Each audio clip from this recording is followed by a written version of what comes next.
I want to talk to you guys about your love life, and I'm going to do this in a more intuitive way, mainly because I feel like the cards are telling a story, not in the depiction of the meaning of the cards, but more like it's telling the story, the beginning and towards the end of a relationship.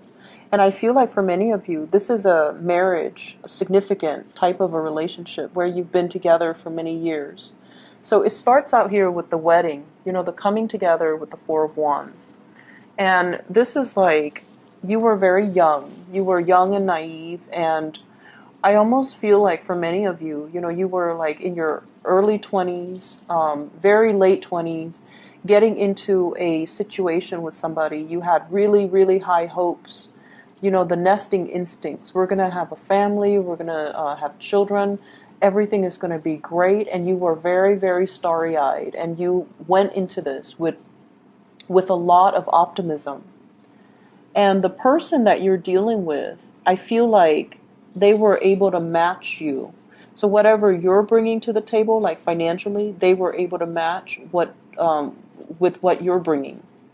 And I also feel like this is a blessed union. There might have been somebody that fixed you up. There might have been like a mutual friend, a family member, somebody that you trust. So because you trusted that person, you trusted the union, you trusted that everything was going to work out.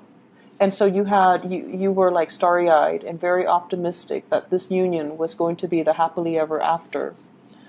And then I also feel as well, we have the Ten of Cups.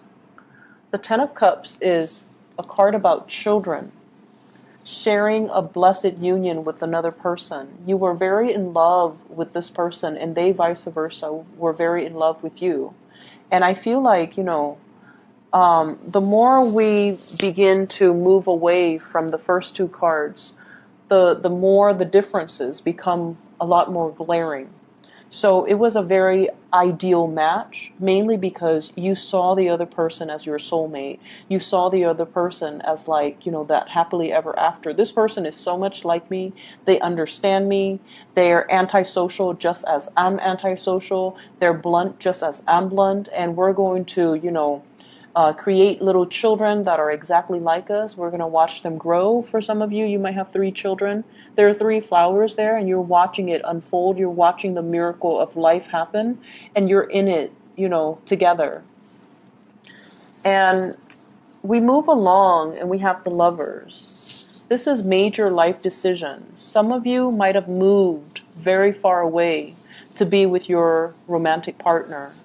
Others of you, your romantic partner, might have moved really far away from you. They were either deployed, they had a job elsewhere, they had, it was like life was calling, and we had to move together. I had to move to be with the other person. They have to move to be with me, or they had to move for a job. And so I feel like there was stability, but there was also turbulence. And I also feel like there was a third party as well interfering in the relationship that also led to a situation where it was very, very difficult for you to recover from it. So the relationship itself, there was a lot of joy. There was a lot of, it had a long history. So I feel like for many of you, you have been married to this person or have dated this person for a very, very long time. And you had overcome some major milestones with one another. So if you look at those masks, it's like one is happy and one is sad. So it's just like balancing out the good times and the bad times in this relationship. And balancing out, I feel like you had to, your role when your partner was not in the picture, you had to be the mom and the dad to the kids. And I feel like you did it with such grace, and you did it without complaining, and you did it with such dignity. And I also feel like if there were third parties interfering in the relationship, you never let it show. You might have been resentful inside, but no one knew about it. Not even your best friend, not even your family members, not even, the people that you confided in. You suffered in silence. And I feel like you internalize a lot of that pain. You never had an outlet for it.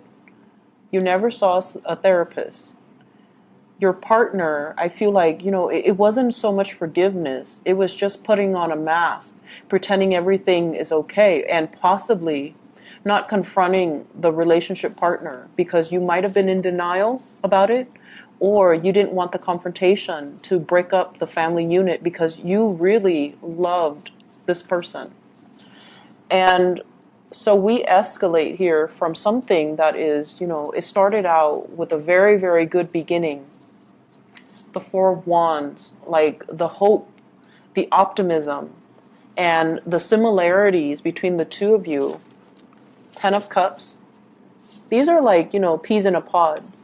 And then it becomes like this, the Five of Wands, where there's a lot of resentment. There's a lot of like interrogation. Where did you go? Who were you with? How late did you stay out? And things like that. And so the differences are glaring, right? It's like a person arguing with a tree. They are different species. Whereas in your starry-eyed and optimistic stage, you thought the other person was exactly like you. And I feel like a lot of the times, we get so wrapped up and we get so angry over failed relationships, was that if it's a significant relationship, it could be good or bad, but if it's significant, it taught us a lot about ourselves. And I feel like it taught you that, I feel like it kind of, shook the foundation and made you a lot less naive. It made you more weary of people. It made you more paranoid. It made you distrustful of other people. And you guys are very, very sincere and very trusting of other people. And so I feel like this relationship really did a number on many of you. And as a result of it, it kind of hurts you on a very innate level. And it's hard for you to recover from that and go back and bounce back to your optimistic self. But I also feel you really, really love this person. And so right now you're in a stage where you feel like you're taking on that victim stance. How could you have done this to me? Where did you go? Who was it? And things like that. And what I feel is happening here, if this is not you, if you're the one that is stepping outside of the relationship, because that could very well be the case, the other person is doing this to you. It's the blame game, pointing fingers.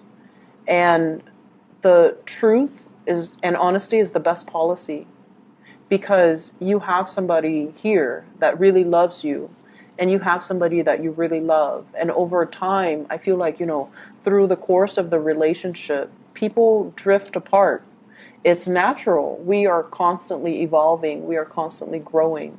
I don't see the love diminishing, but I feel like somebody is playing the role of the mom and the dad in the relationship, playing the parent in the relationship, and the other person has really let themselves go. The other person has accumulated, look at that tree, has accumulated so much baggage from life that they're not even a semblance of a human being anymore. And I feel like for some of you, you're beating a dead horse. You're asking somebody questions that they're not going to give you answers to. And so if this conflict escalates, and if this is an ongoing conflict, you have to cut your losses. You need to get yourself out of this state, because it's turning your world upside down, and it's got you very emotionally topsy-turvy. You're putting on this mask to the world, like pretending, oh, my relationship is fine, everything is, rainbows and unicorn. But the reality is far from it. The reality is that there are a lot of pent-up like resentments and jealousies and hostilities. And I feel like somebody is, I'm looking at the roots, and roots usually means you're dealing with someone who's very, very, very, very slow to act. But at this point, they've already uprooted. They've already uprooted, and they're ready to go. And so the animosity might drive them to go. Okay? So I feel like the energy is very heavy. And I feel like if you're in this conflict-laden type of an environment, you have to cut your losses. If you feel like no matter what, I can't forgive this or I can't trust this person again, then you really should not allow yourself to stay in this relationship. The trust is gone. The trust has been breached. It's not going to come back together. On the flip side, for those of you who are single, I feel like you have gotten out of a very significant relationship. You're trying to find your center. You're trying to find your footing. And you are single and you're not planning to date. Dating is so far from your frame, like it's so far from your imagination right now. Like you can't even wrap your head around, I'm not ready to date, okay? And then for others, I feel like you might be interested in somebody who's already in a union. We have here the Ten of Cups, you're as your partner. And the Ten of Cups means, they're actually in another relationship. You might be the third party. You might be the Mr. or the mistress in this union. And so it's breeding a lot of jealousy and envy. And it's a situation where you are really attracted to the other person. They are attracted to you. But at the end of the day, they're coming home to their partner. They're coming home to their children. And you're the person that is, out here waiting for the other person to come back. It's like biding your time, when are they going to be single? And I feel like it's not the best situation to be in, okay? I'm sensing for people who are newly married, there are some issues, and I'm looking at this, 4 of Wands and 5 of Wands. It's an escalation. The next one is the 6 of Wands. And the 6 of Wands is a really good card. So we have an escalation. 4 of Wands, which is a happy marriage. And then we have the 5 of Wands, which is conflict. So this is just a natural cycle. Don't let it deter you. Don't let it discourage you. The next one, 6 of Wands, is a victory card. So I feel like somebody's going to step up and do exactly what you want. Okay? And I feel that sometimes it takes conflict for us to finally voice our opinions and to give the other person a piece of our mind. And then once we give them a piece of our mind, it'll kind of spark some fire under them and get them to get moving.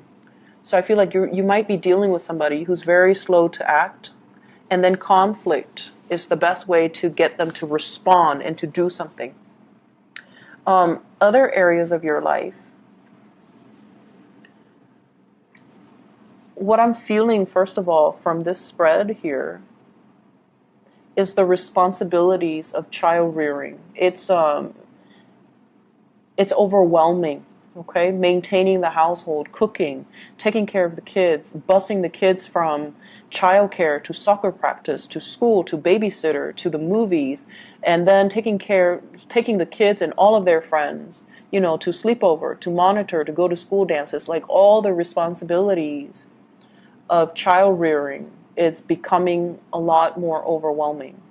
I'm also seeing as well the partner. So, whenever we have kids, and I can't, I've heard it from other people, but I can't really attest to it. I don't have children.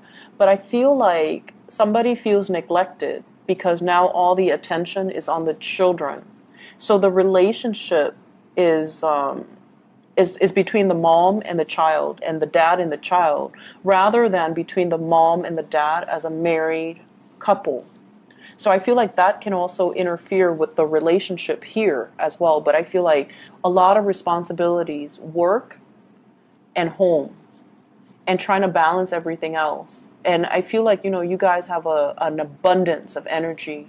You and the Scorpio people, I don't know where you get it from, but you guys have an abundance of energy. You get things done, and you do it with such grace that a lot of the times I feel like you can put up with a lot and not complain, and so can the Scorpios. They put up with a lot and they never ever ever complain. And you do it with such grace that, people don't think, well, they look at you do it and they think it's easy. And so I feel almost like that's where all of your time is being consumed, okay? Taking care of the family, taking care of the family unit, taking care of other people. Some of you might be called upon to take care of a family member, elderly parents, a younger child, taking care of them in a very nurturing way, possibly, doing errands for them, driving the kids to soccer practice, taking care of their emotional health is what I'm seeing. And I feel as if this is a week where you start to feel the weight of all the responsibilities, and you need some time to decompress and relax and to really take care of yourself. So don't neglect self-care in the process of giving so much of yourself away to other people. This is a really beautiful card. It denotes, possibly new children in the picture, nieces, nephews, even your own children. And I also feel like, it takes two to make a baby, right? So both parties need to be on board when it comes to the responsibilities. It's not fair for one person, you in particular, to do it all on your own. So I'm feeling here that, you have some beautiful new starts that are coming into the picture. And I feel like the responsibilities of it is just a little bit overwhelming. You're going to get used to it. You're going to do it with grace, with style. But I feel like right now, you feel like you're living this provisional life. Like, I'm just going to do this for now until it's done. And then that's when I can, live my life. So it seems like this week is very temporary. Even in your love sector, it's almost like, okay, I just got out of a relationship. I'm just going to be single for now. When I'm ready, that's when I'll date. So you're prolonging that provisional life. And I hope you're aware of that so that you can, stop denying yourself of your own time. Me time. I need me time because I've been working so hard. Or, I need to start dating again because my last relationship was years ago, and I used that as an excuse to not get out there. So I feel like you're prolonging something, and you need to put an end to the procrastination, okay? I'm going to leave it at that, Sagittarius. I hope it is helpful for you guys. I wish you all the best, okay? And let me see if there is anything else coming in here. Let me see about your... I actually need to do this because the love situation is a little bit confusing. What is Sagittarius's advice for love for this week?